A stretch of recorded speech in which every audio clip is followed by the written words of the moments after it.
Hello everyone, welcome to our channel explore with us. আজ হচ্ছে ষষ্ঠী। তোমাদের সবাইকে শারদীয়ার অনেক অনেক শুভেচ্ছা, অনেক অনেক ভালোবাসা। দেখো, সকাল সকাল উঠে স্নান টান করে নিয়েছি। আর আজ ছিল আমাদের বাড়িতেও ষষ্ঠী পুজো। বড় করে হয় না, কিন্তু মোটামুটি ছিল পুজো একটা। প্রত্যেকবারই হয়, এবারেও হয়েছে। তো সকাল সকাল সকাল এবার শেষ হয়ে গিয়েছিল বলে সকালবেলা হয়েছে। তো তোমরা সঙ্গে থাকো, দেখো আজকে ষষ্ঠীর দিনটা আমি কিভাবে কাটাই। তো চলো। তো ষষ্ঠীর সকালটা শুরু করলাম 1 কাপ চা দিয়ে। এটা হলো হলুদ চা। এটা প্রত্যেক দিন সকালেই আমরা খাই, মানে আমি, মা, বাবা সবাই খাই। এটা ডাইজেশনে খুব হেল্প করে, তোমরা কিন্তু ট্রাই করতে পারো।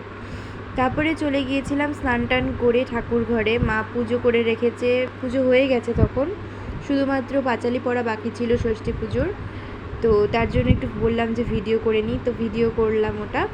আর এটা হচ্ছে ষষ্ঠীর বাটা, এটাই দেয় আমাদের। যেহেতু বললাম সেরকম বড় করে কিছু হয় না, তাই এরকমই হচ্ছে পুজোটা।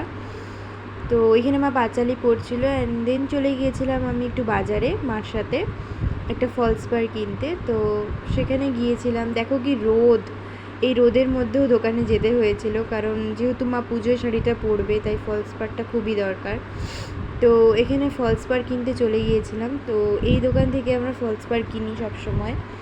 তো এই দোকানটা থেকে ফলস পাড় কিনে বাড়ি চলে এসে আমি রুটি আর ঘুগনি খেয়ে নিয়েছিলাম, বাবাই করেছিল। আর বিকেলটায় কি করব ভাবতে ভাবতে ভাবলাম যে একটু ফুলগুলোর ভিডিও করি। ফুলগুলো কিন্তু ভীষণ সুন্দর, আর এই রঙ্গন ফুলটা আমাদের বাড়িতে প্রচুর ফোটে। তো এই রঙ্গন ফুলের একটু ভিডিও করে নিয়েছিলাম। আমাদের বাড়িতে 3টে কালার আছে। এই কালারটা, এই হালকা হলুদ কালার আছে, আর একটা রেড আছে, রেডটা ফোটেনি।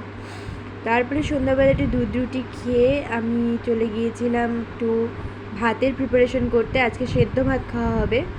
তো সেদ্ধ ভাতের জন্য মা ভাতের মধ্যে আলু, ডাল আর একটু তেল দিয়েছিল। তো মা বললো যে একটু এগুলোকে নেড়ে দে আর আলুটা কেটে জলের মধ্যে দিয়ে দে। দেখো ভাতটা কত সুন্দর হয়েছে। যে ভাতটা তখন প্রিপারেশন করছিলাম, সে ভাতটা একটু পরে হয়ে গেছে। আর মা এটাকে দেখতে বললো কীরকম হয়েছে। তো দেখো কতটা সুন্দর হয়েছে, বেশ আঠা আঠা একটা ভাব এসেছে। তো এই ভাতটা এখন আমরা খাবো।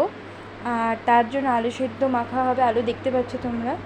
আর এখানে আলু সেদ্ধ মাখতে বসে পড়েছে আমার ঠাম্মাই আলু সেদ্ধ মাখে। আর আমিও ভাত নিয়ে নিয়েছি ভীষণ ছড়ানো ভেড়ানোভাবে। তো এটাই আমি খাওয়া, ভীষণ গরম ছিল, খাওয়া যাচ্ছিল না, তবুও আমি খেলাম, মানে এত টেস্টি লাগছিল দেখে। তো খেয়ে নিলাম।